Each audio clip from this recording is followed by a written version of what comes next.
There's euphoria in Egypt, celebration across the Middle East and cautious optimism in the West.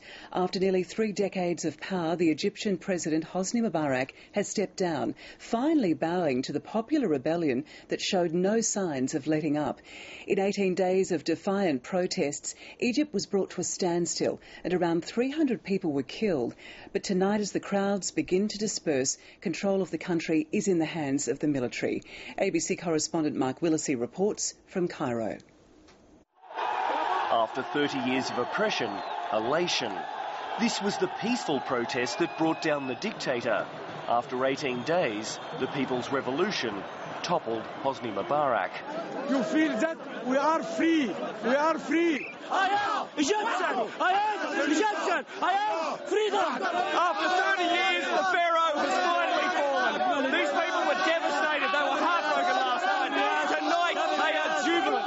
They see a new dawn in Egypt. A democracy finally, after years and years of dictatorship.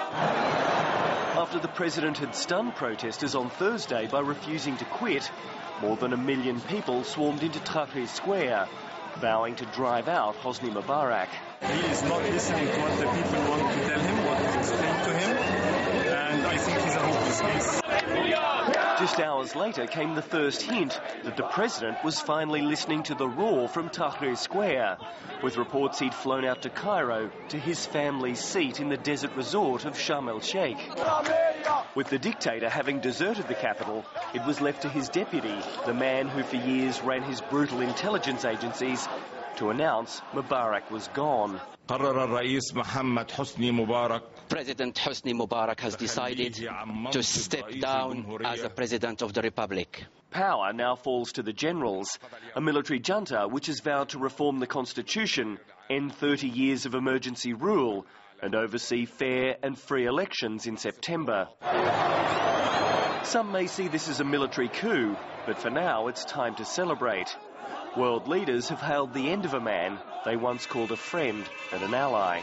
In a land ruled by an autocrat with the powers of a pharaoh, liberation has finally arrived. This was truly a people's revolution, built on the courage and conviction of Egyptians from all walks of life. Other kings, presidents and dictators in the Middle East will have watched this popular uprising with a growing sense of alarm. I hope this will be like domino for other countries like Jordan, like Algeria, like Yemen. Everywhere in the Arab country is going to follow Egypt. After decades of despotism, the promise of democracy has arrived in Egypt.